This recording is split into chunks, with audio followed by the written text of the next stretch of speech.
Pengoperasian pesawat tak berawak atau UAV memang selalu menjadi andalan militer Rusia dalam menggempur pasukan lawannya di medan perang. Terbukti dalam sebuah rekaman yang ramai beredar di media sosial Telegram pada Senin 17 Juni 2024.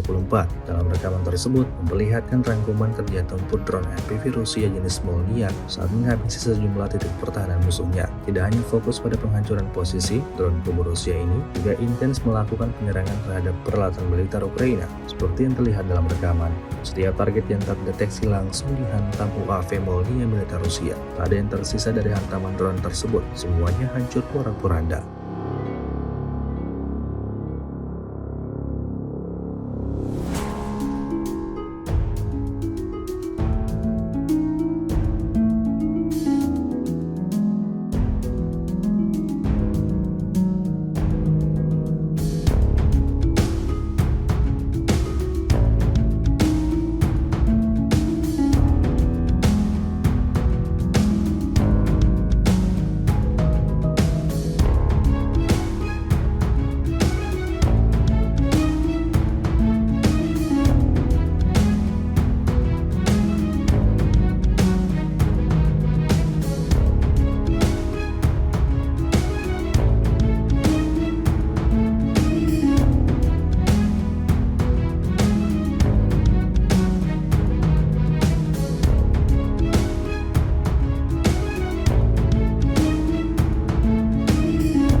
Download Tribun X sekarang, menghadirkan lokal menjadi Indonesia.